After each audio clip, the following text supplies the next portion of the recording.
अस्सलाम वालेकुम दोस्तों, क्या हाल चाल है। आसिफ भाई की तरफ से आम आ चुके हैं। मैंने उनकी 2 वीडियो शेयर की थी आपके साथ, तो ये देख लें। जी दोस्तों, तो एक दफ़ा फिर अस्सलाम वालेकुम और उम्मीद है कि आप सब लोग खैरियत से होंगे। आसिफ भाई की जानब से आम आ चुके हैं, जो रिसेंट लास्ट 2 वीक पहले जो ना 2 हफ्ते पहले आपके साथ वीडियो शेयर की थी। और उससे तो उनका कंटेनर जो है ना वो वहाँ से लोड हुआ था पाकिस्तान से। और चौंसा जो है इस दफ़ा सही नहीं है, टेम्परेचर की वजह से जो है ना वो इतना मस्त नहीं निकला माल, क्योंकि उसको टेम्परेचर जो है ना वो इस फूड के लिए मैटर करता है।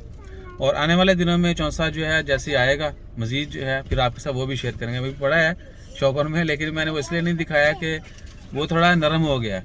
टेम्परेचर जो है ना वहाँ पर उसको कूल किया जाता है, उसके बाद जो है फिर इधर इंपोर्ट किया जाता है। तो वो ज़्यादा कूलिंग या कह लेंगे टेम्परेचर अप डाउन की वजह से या मेंटेन नहीं कर पाए, तो इसलिए वो थोड़ा ख़राब हो गया, थोड़ा नरम पड़ गया।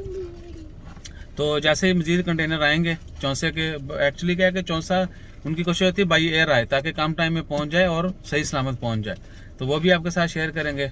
अगर आपको आसिफ भाई का कोई भी कॉन्टैक्ट नंबर चाहिए, उनके साथ कोऑपरेशन चाहिए, उनकी हेल्प चाहिए, क्योंकि वो काफ़ी चीज़ें डील करते हैं, चावल के हवाले से भी और दीगर सब्जियां दालें वो भी, और मैंगो और दीगर जो फ्रूट्स आते हैं, स्पेशली बड़े बड़े आम हो गए पाकिस्तानी, ऑरेंज हो गया और दीगर प्याज इवन के, तो वो भी इंशाल्लाह आपके साथ शेयर करते रहेंगे सारे मामलात।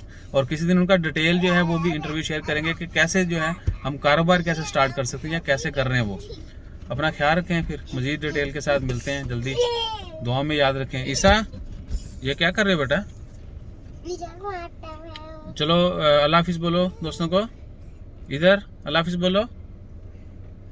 अल्लाह हाफिज़। थैंक यू, जज़ाकल्लाह, अल्लाह हाफिज़।